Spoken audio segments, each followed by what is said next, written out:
So, hey everyone, I am Siddhant, and today I'll be talking about Babel and how does it actually work. So, this talk is not totally about React, but we all know that Babel is like a very important tool when it comes to React ecosystem. So, let's know how it does it work behind the hood. We all know how to write a Babel RC and how to add plugins, Babel plugin React and all that, but let's see how it actually works. So firstly, something about me. I am Siddhant and I am a student. I am a third year undergraduate and I'm currently working at DeepSource as an intern in the analyzer team. We make GitHub code analyzers and we already have code analyzers of Python and Golang and Docker and Terraform also.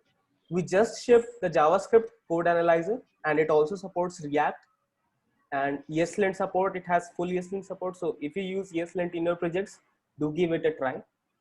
I also like to contribute to Babel in my free time. And I have been a Google Summer of Code student with Public Lab.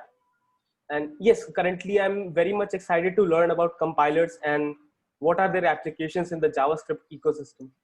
So these are like pretty interesting topics, Babel, Webpack, and all these tooling, developer tooling. So let's start with the first thing. What is Babel?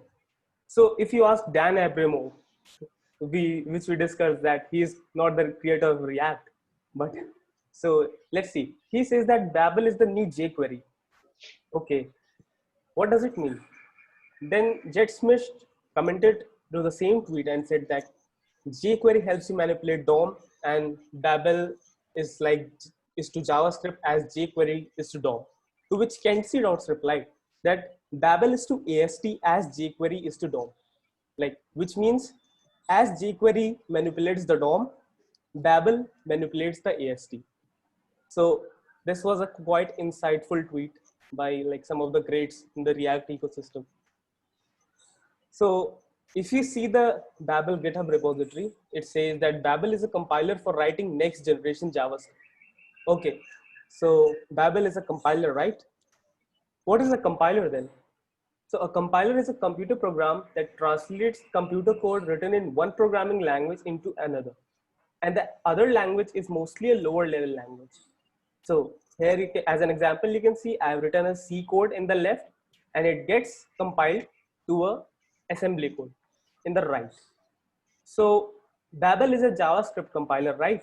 So does it mean that it converts JavaScript into assembly? Like you must be thinking, oh, that's cool. Like it must be converting JavaScript to assembly.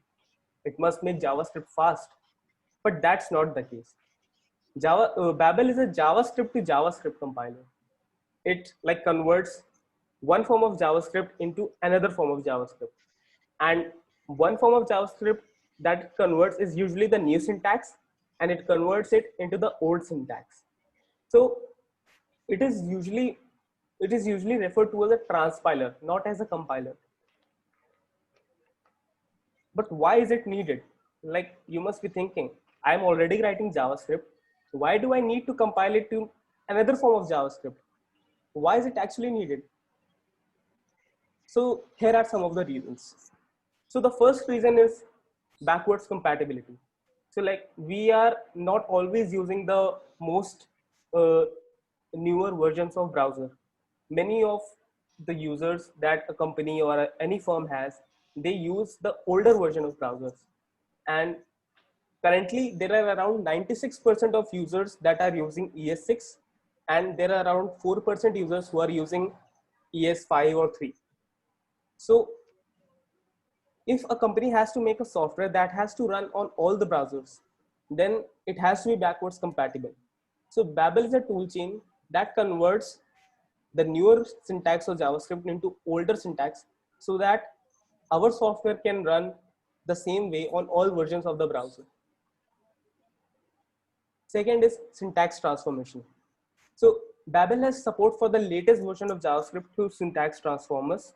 Also, it is so easy to write JSX and TypeScript and Flow while using Babel because it compiles whatever language we write like for Flow or TypeScript into JavaScript. And thus, it helps us in tooling Webpack or any other module bundler that requires JavaScript.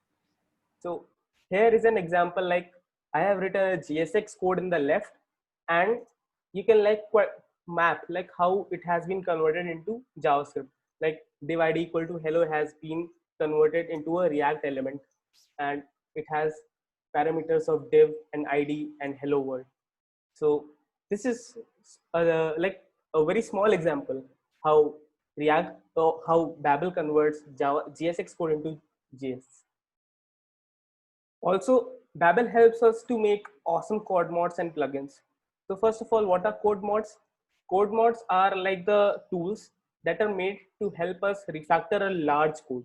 So these were started by, like, I don't know, but I guess Facebook. They made a code mod that helped them to refactor a large code base, and they, I guess, made it through Babel. And there are a lot of plugins of Babel which offer a great ecosystem and like help us in a lot of automation and optimization of our code. So for example, here is an example of Babel plugin Lodash. So on the left is the code that you write, like import from Lodash, import add from Lodash/fp, and you use the map and add functionality of Lodash. But in a way, you are importing whole Lodash. So what Babel does, Babel plugin Lodash does, it analyzes what all functionalities of Lodash you actually need, and it converts the code into the right side of code. It's known as import add from Lodash and import map from Lodash. Thus, it optimizes our source code. Second, and also it helps in evolving JavaScript.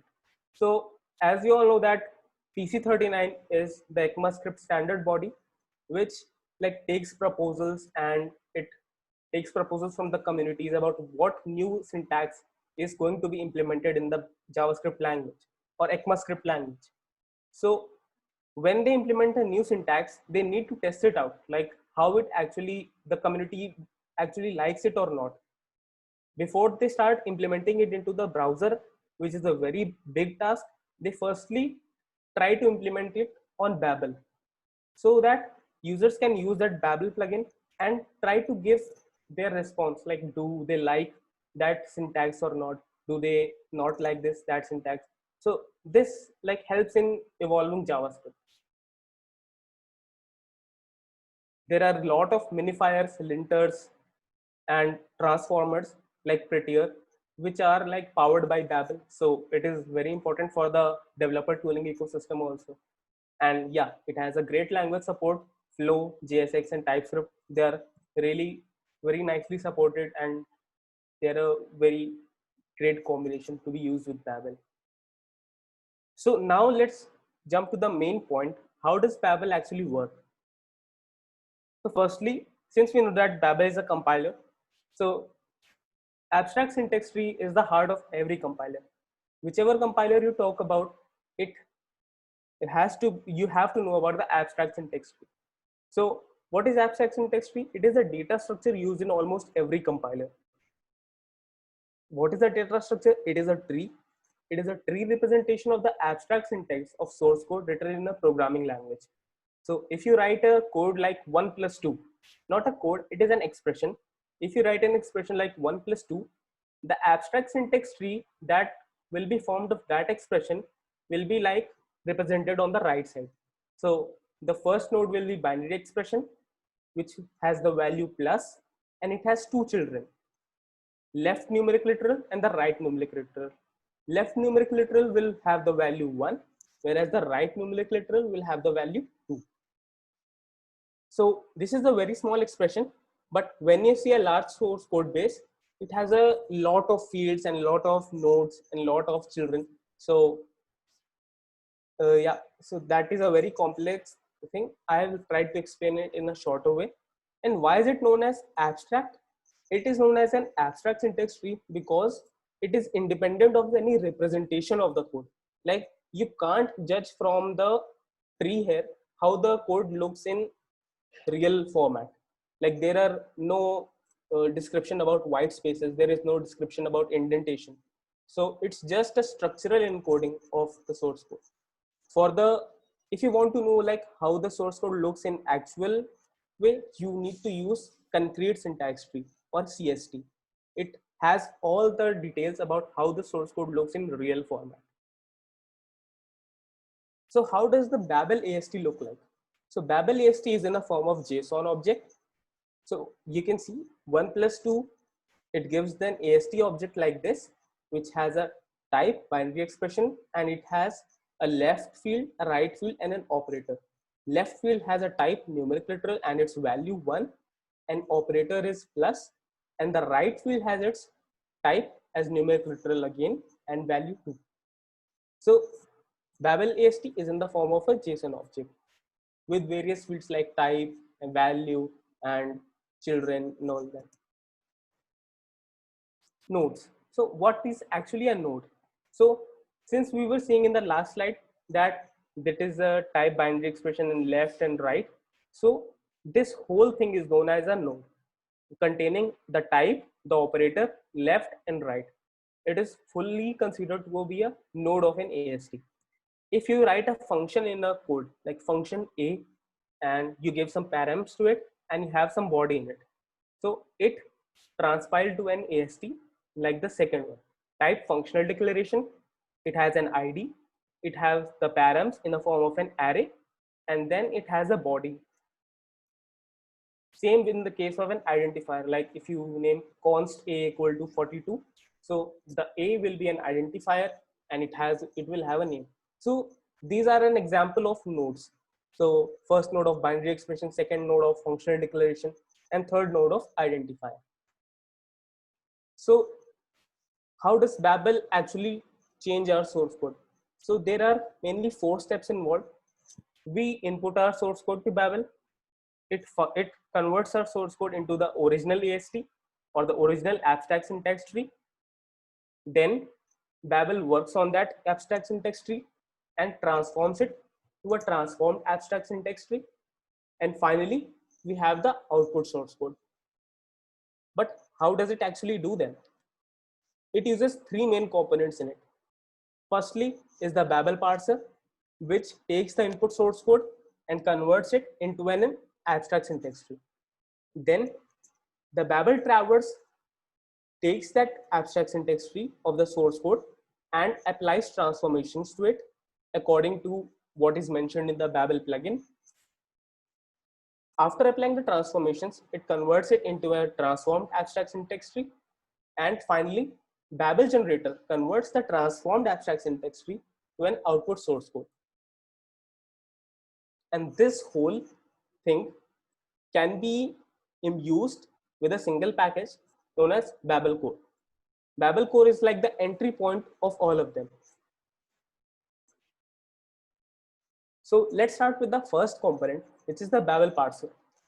So Babel parser takes the input source code, does lexical analysis on it, and converts it into tokens. Then syntax analysis is applied on the tokens, and we get the AST. And then semantic analysis is applied on the AST, and we get the final AST. So what are these terms? Lexical analysis, syntax analysis, semantic analysis. Let's learn about them. Firstly, lexical analysis. Lexical analysis transforms the input source code into a list of tokens. So if we have an expression like this, const answer equal to 42. So, and if we apply lexical analysis on it, we get the tokens like keyword, which has the value const, identifier, which has the value answer, punctuator, which has the value equal to, and numeric, which has the value 42. So this is what is lexical analysis. Just convert the source code into the list of tokens. Then comes the syntax analysis. So here what we do is we convert the tokens that we have received into an abstract syntax tree. So considering the same example, if we have const answer equal to 42, we make an abstract syntax tree like this. Firstly, we have a variable declaration which has the value const. It has a child variable declarator which has 2 child, identifier which has the value answer, and numeric literal which has the value 42. So this is what the AST that will be generated for this expression. Also, Syntax analysis handles automatic semicolon insertion. Like we generally don't like to use semicolon in while writing JavaScript. So it handles that also to insert the semicolons wherever needed. Semantic analysis. So after all this is done and we have the AST of the source code, finally, the semantic analysis ensures if the AST honors all the static ECMAScript rules. ECMAScript rules are the rules that are defined by, I guess, TG39, which have to be followed while uh, while parsing an AST. So semantic analysis does that and ensures if the AST honors all the rules. So example, if we have an expression like let answer equal to 42, and after that we have an expression let answer equal to 43. So there is an error. Identifier answer has already been declared. So it does scope checking also. So this is the Babel Parser API.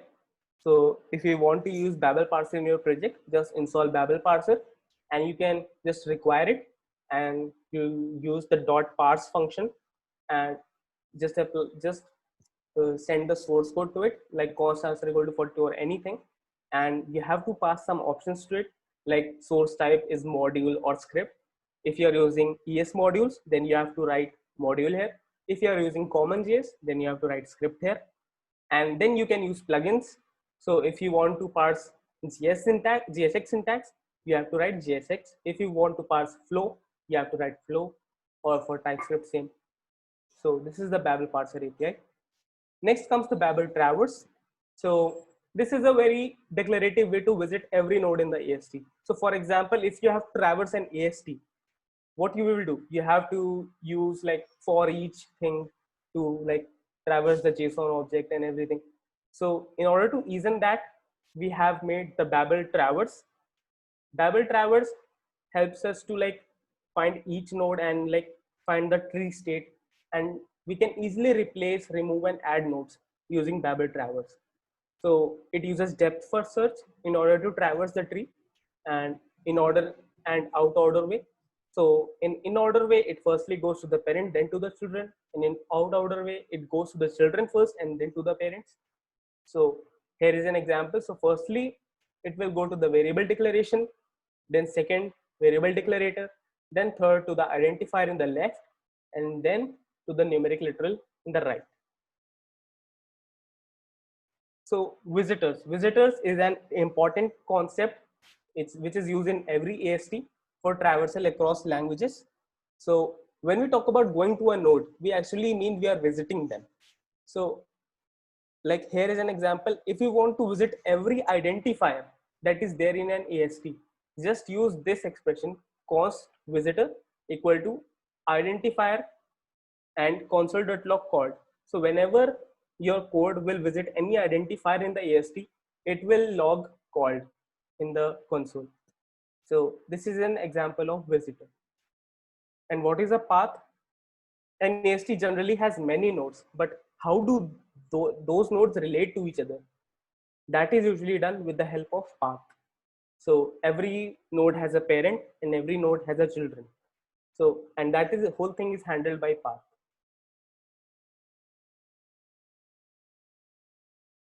Yeah, so this is the Babel Traverse API. So if you want to traverse an AST, just use the traverse function and pass an AST to it.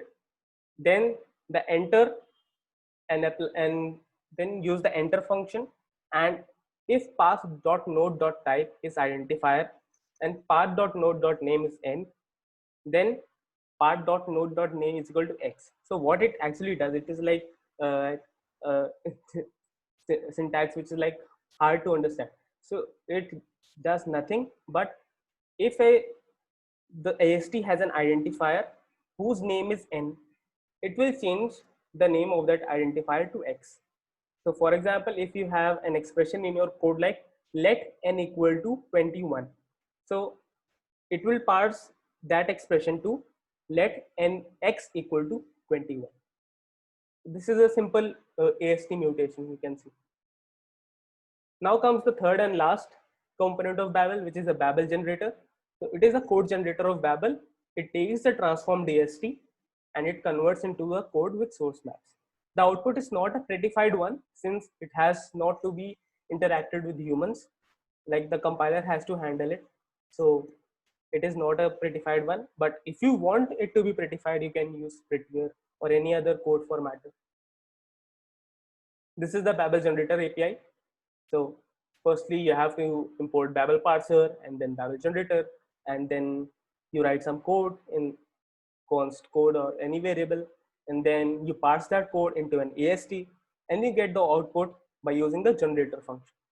In the generator, you have to pass the AST, and then some options regarding to like generation of the code, and then the code. Babel core. Babel core is the package which is like an entry point to anything that Babel uses. So for example, if you don't want to like uh, uh, if you don't want to like specially install Babel parser or Babel traverse and all these things, you just install Babel core and you can use all these packages from Babel core only. You can configure Babel in the form of .babelrc, babel.config.js, or in package.js, so on. So how to configure Babel for my project?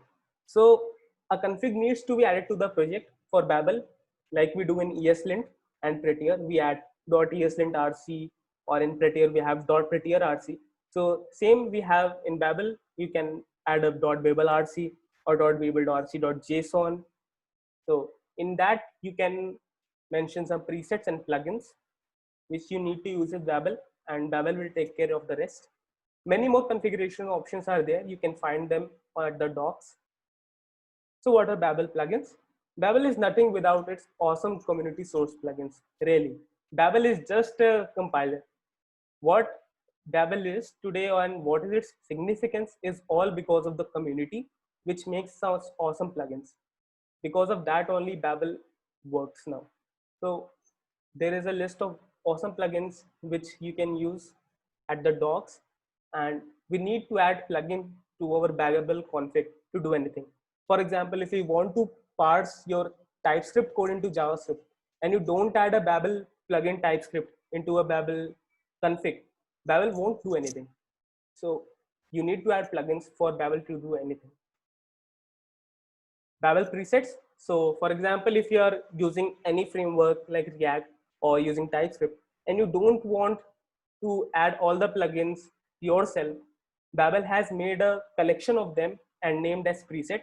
So just import Babel preset TypeScript or Babel preset React or Babel preset Flow, anything, and all the plugins that are important for that environment will be included already. So there are two more packages that are important: Babel types and Babel template.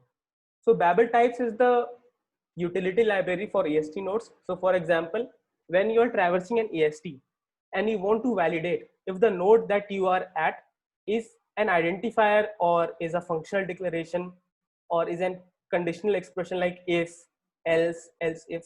So there are some utilities present in Babel types which you can use. So for example, in the lower example, you can see in the traverse function, I have used if t dot is identifier, path dot node, comma name n. So here it is checking if the node that I am at is an identifier and its name is n, then I'm changing the name to x. So this is a quite easy and understandable way to like add or remove nodes from an AST. So here are some other methods also, and there are many more types. You can just check out the Babel types package on the Babel docs. You can see there are many. Then comes the Babel template. It is also an important package of Babel, and it is a like a very simple way to like change the AST. So it helps us to write strings of code with placeholders that you can use instead of manually building up a massive AST. So for example, if you have a code and you have to like replace the module requires in it. So for example, I have made a template const build require equal to template where import name equal to required source. For example, I have to like replace import name with my module and source with the my module source. So I just have to use const tst equal to build require import name, and I will pass the value t dot identifier my module and source with t dot string literal my module. So it will automatically replace import name with what I pass, for example ss, and required source. So it will replace source with the my module in small. I should have named it something else. Sorry.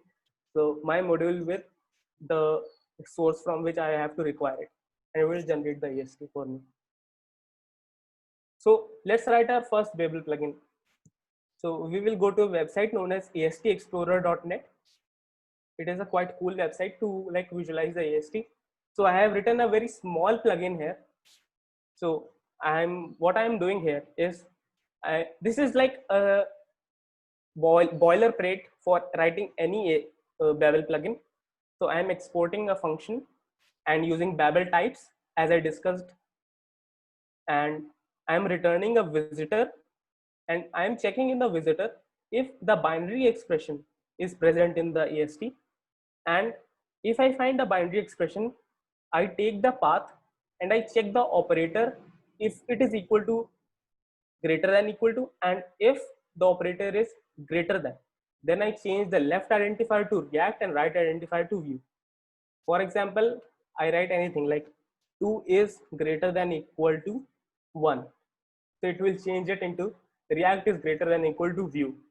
Sorry for the ones who like view. It's just a joke. Every framework is good in every domain. No framework is perfect. So if I write 2 is greater than 1, so it changes into react is greater than view. The source code that we get final is react is greater than view. So, and you can see here the AST that is being generated. This is the tree form and this is the JSON form. So here is a binary expression.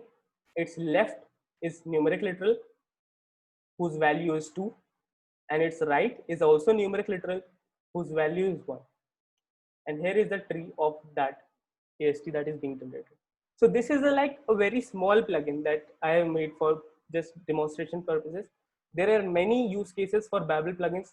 For example, there is a Babel plugin Preval, which helps to evaluate your code before runtime in the compile time only. So that is a very cool plugin. Also check out, there are various cool plugins you can find there. Tensi.set has made some really cool plugins. You can surely check them out.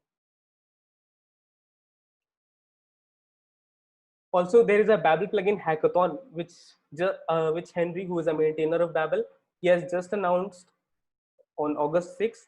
You can join, you can like follow him on Twitter and check out the Discord link. I could not find the Discord link. This has been deactivated. You can like find a new link and ask him or comment on that Twitter. So he'll surely provide one. And you can like participate in that hackathon and you can like see how to make Babel plugins. That will be a really cool thing. So at last, like Babel is actually a community-driven project. It is like it is like maintained by some volunteers who are not being actually paid to work on it. They are being paid through contributions from companies and from volunteers and from like Open Collective platform. So if you use Babel, then do try to contribute to it, give developer time on it. Or if your company uses Babel, you do try to like contribute by giving some funds or by sponsoring them on Open Collective or Patreon. Also, in order to contribute to Babel through code, you can find these two blogs, which are really amazing to like learn how Babel actually works. And the Babel handbook by James Kyle, it's a all-in-one resource to get to know about Babel. It's like really nice. Everything is covered in it. And when you try to contribute to it, you can find the issues with a good first issue label. Like I have mentioned a screenshot of one, it has a good first issue label. You can just ping them and ask like, I want to contribute to it, and they will surely help you out, the maintainers. And feel free to ask any query on the Slack channel. Babel has a great, very active Slack channel. So here are some resources which I referred to make the slides. Babel docs, Babel handbook, some talks by Babel maintainers. And Wikipedia. And so thanks, stay safe, stay healthy, and you can find me at my website sridhantrivedi.codes, and here are my GitHub and Twitter links. Thanks a lot.